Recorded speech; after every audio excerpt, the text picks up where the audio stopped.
அஸ்ஸலாமு அலைக்கும் வரஹ்மத்துல்லாஹி வபரகாத்துஹு.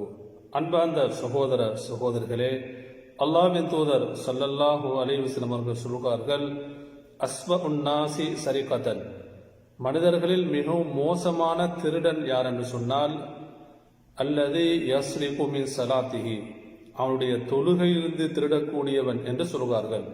யார் தனது தொழுகையிலிருந்து திருடுகிறாரோ அவர்தான் மிக மோசமான திருடன் என்று அல்லாஹ்வின் தூதர் ஸல்லல்லாஹு அலைஹி வஸல்லம் அவர்கள் குறிப்பிடுகிறார்கள். சஹாபாக்கள் கேட்கிறார்கள், அல்லாஹ்வின் தூதரே, ஒருவர் எப்படி அவருடைய தொழுகையிலிருந்து திருட முடியும் என்று கேட்கிறார்கள். அப்பொழுது நபி அவர்கள் சொன்னார்கள், லா யுதிம்மு ருகூஅஹா வலா சுஜூதஹா, அவருடைய தொழுகையில் அவருடைய ருகூவை பரிபூர்ணமாக செய்ய மாட்டார், அவருடைய சுஜூதை பூரணமாக செய்ய மாட்டார் என்று சொல்கிறார்கள்.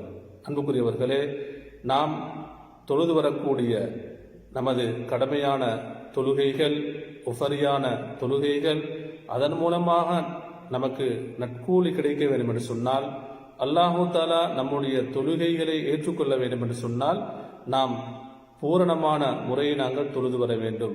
நபியருடைய சுன்னாக்களை, வழிகாட்டல்களை நாங்கள் முழுமையாக பேணி நாம் தொழுது வர வேண்டும். வல்லவன் அல்லாஹ் நம் அனைவருக்கும் அருள் புரிவானாக.